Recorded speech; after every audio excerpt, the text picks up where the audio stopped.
Well, I've got the grinder this year, never first time. That's my last bit of Santa Cruz coffee that's still going strong. Decaf. My shit everywhere. It's fun. I was starting to clean up, that's why. Yeah.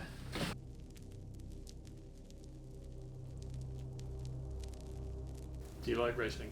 Yeah, my first race, my dad tells me how I finished, and I was just like, that was fun, let's do it again. And he always loved saying that, and I did do it again many times. So yeah, I mean, I think the purity of a kid lining up to race, like that's at the end of the day what we're doing in bike racing. It's that simple as the who I was when I was 5 years old, lining up in the BMX starting gate. So I try to keep that part of it alive. I started with BMX when I was 4, 5. So, BMX is such a beginner-friendly sport, kid-friendly sport. And it was my dad literally placing me in the start gate. He had looked up what pros ride and clipless pedals, so I was clipped in immediately at age 4, 5, and he put me in the gate, and I couldn't get out of my cleats, so he literally have to like place me in there and then catch me at the finish line or I'd tip over. And then I was a true BMX kid for a decade really, but I went to nationals all over the country for those 10 years from kindergarten on. And then it was really natural growing up in Durango to gravitate to the mountain bike. That's what kids do there.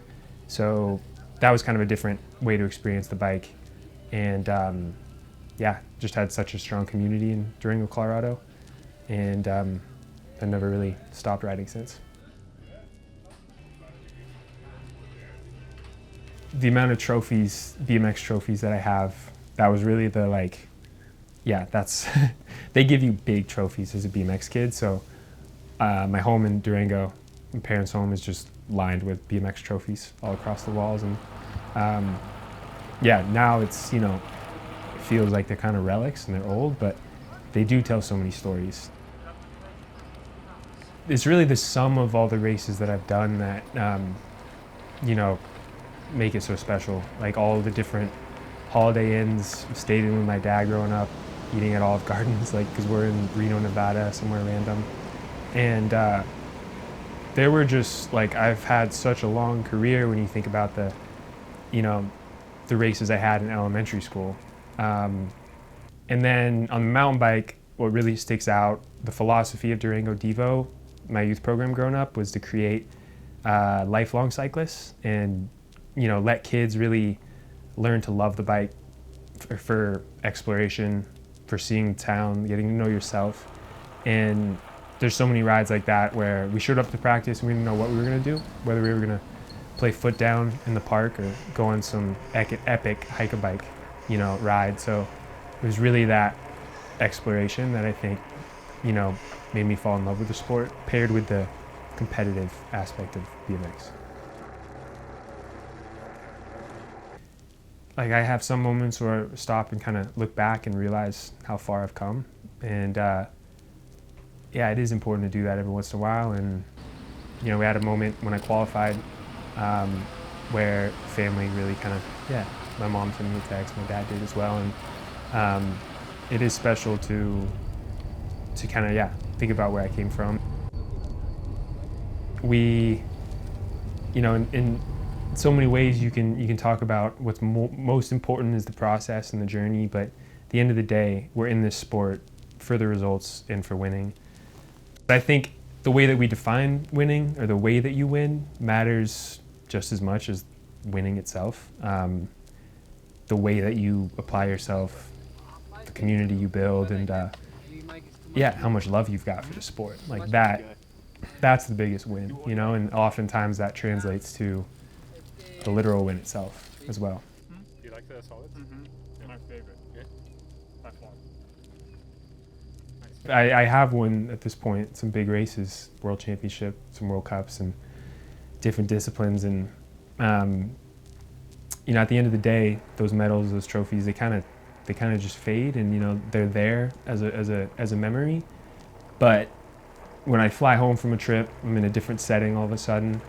It sort of feels like it all was a daydream that's kind of slipping away. And I think that's just part of it. You're never defined by your last win or loss, and I think no matter what, you always just carry on.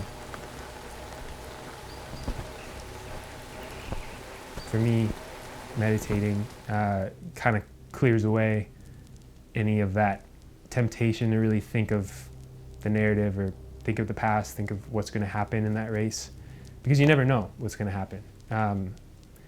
I've had just this year, the first race, World Cup of the year, I had this surprise win that I didn't expect at all.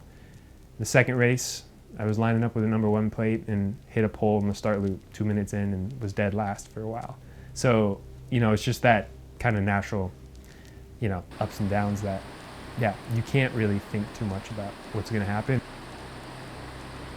I've lived my whole life in competition, and because of that, sometimes I don't recognize it as competition, and it's sort of because I do mirror it back on myself a lot, seeing competition as really inspiration for being your best self rather than something you have to do to one-up the people around you.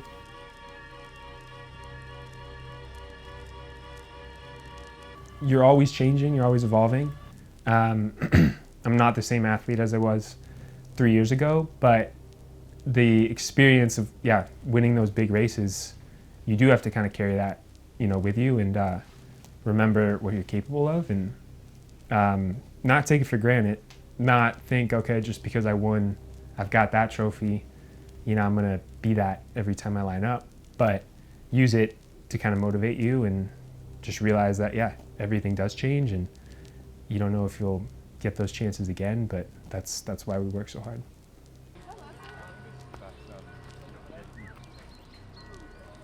There are a lot of moments in this sport where you're really far away from the good times. You're really far away from the wins, and I definitely get knocked down and am negative at times and just have difficulty kind of remembering to get back on track. But I've really learned there's nothing to do but to do the thing. Like whatever's in front of you, whatever you got to do, whether it's take a shower, eat, recover from your bad race, you get back on the bike again, and things start again. So you're never out of the process as long as you're committing to the sport. So the post-race process is just the same whether you won or not. And it's like you win a race, you got to get back on your bike. A day later, you lose and you got to do it as well. So that does kind of even things out a bit. I think that you sort of put the blinders on and focus on exactly what you're doing, and I've learned to realize that as long as you keep the perspective of what else is out there, what else is in you, it's okay to focus super narrow and deep on one thing. As long as you check those boxes and everything, then the disruptions, the bad workouts, you got to realize, and I have to remind myself this all the time, we're just human, and those things happen. You can't be perfect. You can't plug things into a computer and have it be spit out exactly how you think it's going to. So I think just that real confidence and stability in I know what I'm doing, I know why I'm doing it, and how to do it.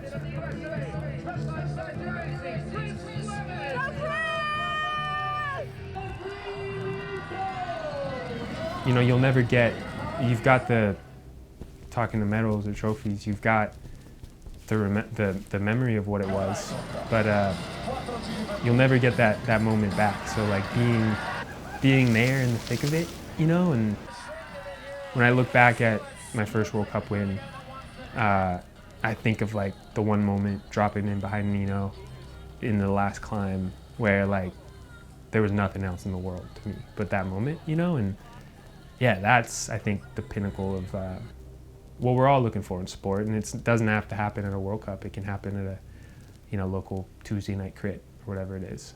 But yeah.